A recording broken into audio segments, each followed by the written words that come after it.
சில நட்சத்திரங்கள் தானாக உருவாக்கப்படுவார்கள், சில நட்சத்திரங்கள் தானாக உருவாவார்கள். இதில் அஜித் இரண்டாவது ரகம்.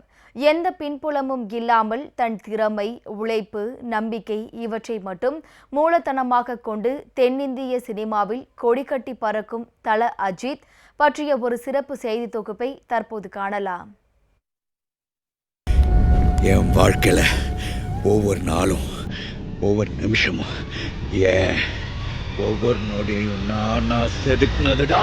அஜித், இந்த ஒரு பெயர் போதும். ரசிகர்கள் கைத்தட்டல் ஒலித்துக் கொண்டே இருக்கும். விசில் சத்தம் விண்ணையும் பிளக்கும். இவர் திரையில் தோன்றினாலே திருவிழா கோலம். அவர் நடந்து வந்தால் ஆரவாரம் ஆரம்பமாகும்.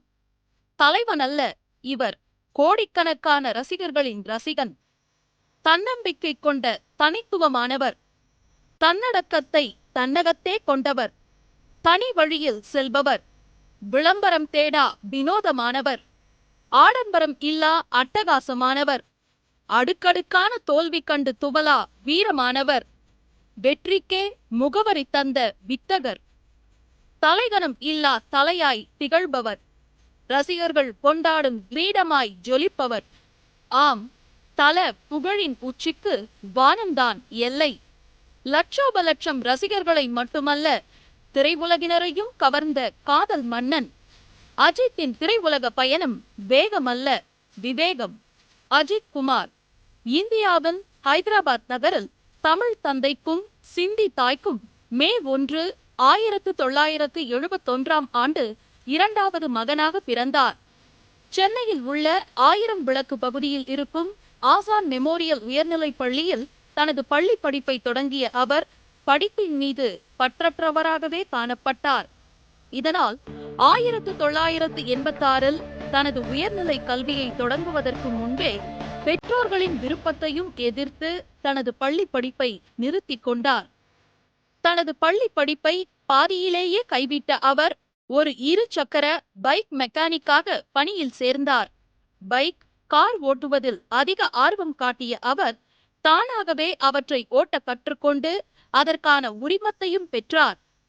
பைக் பந்தயம்தான் தனது தொழில் பாதை என்று தேர்ந்தெடுத்த அவர் அதில் கலந்து கொள்ள பணம் வேண்டும் என்பதால் அவ்வப்போது சிறு சிறு பத்திரிகை விளம்பரங்கள் மற்றும் தொலைக்காட்சி விளம்பரங்களில் நடித்து வந்தார். பைக் பந்தயத்தின் போது ஏற்பட்ட காயத்தினால் அவரை பல வணிக முகவர்கள் அச்சு ஊடகங்களின் விளம்பரங்களில் நடிக்க வைக்க அவரை தூண்டினர். இதனால் அவருக்கு பல திரைப்பட வாய்ப்புகள் குவிந்தது. பந்தயமா சினிமாவா என்று வந்தபோது அவர் பணம் சம்பாதிக்க வேண்டுமென்ற எண்ணத்தினால் சினிமாவில் காலடி எடுத்து வைத்தார். தமிழ் திரையுலகில் அறிமுகமாகும் முன்னர் 1992 பிரேம புஸ்தகம் என்ற தெலுங்கு திரைப்படத்தில் அறிமுகமானார். இதன் பின்னர்தான் அமராவதி என்ற தமிழ் திரைப்படத்தில் நடிக்க வாய்ப்பு கிடைத்தது.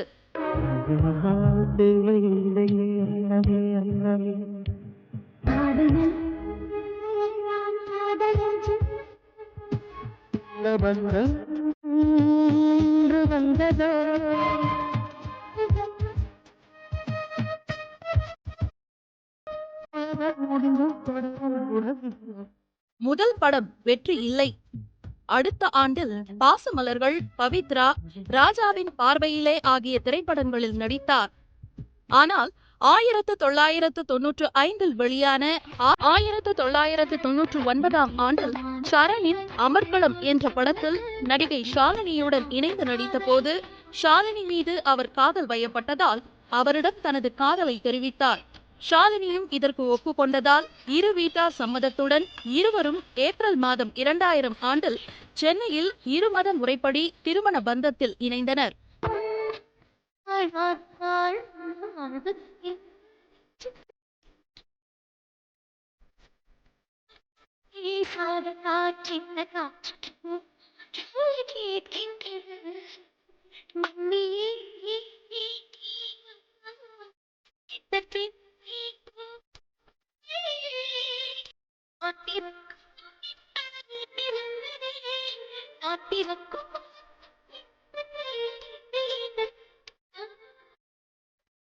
இவர்களுக்கு அனோஸ்கா என்ற மகளும் ஆத்விக் என்ற மகனும் உள்ளனர். நடிப்பில் மட்டுமின்றி தனது இளமை பருவத்திலிருந்தே ரேஸ் கார், பைக் ஓட்டுவதில் ஆர்வம் காட்டி வந்த அவர் மும்பை, சென்னை, டெல்லி போன்ற இடங்களில் நடந்த கார் ரேஸ்களில் கலந்து கொண்டு வெற்றி பெற்றுள்ளார். மேலும் சர்வதேச அரங்கில் ரேஸ்களில் பங்கேற்கும் இந்தியர்களுள் ஒருவர் என்றும், ஃபார்முலா சாம்பியன் போட்டியில் வென்ற ஒரே இந்திய நடிகர் என்ற பெருமையை பெற்றார். மேலும் உலகிலேயே விமான உரிமம் உள்ள ஒரே நடிகர் இவர்தான். திறமையாக கார் ஓட்டும் நடிகர்களில் அஜித் 14வது இடம் பிடித்திருக்கிறார். இந்தியாவில் முதலிடம் வகிக்கிறார்.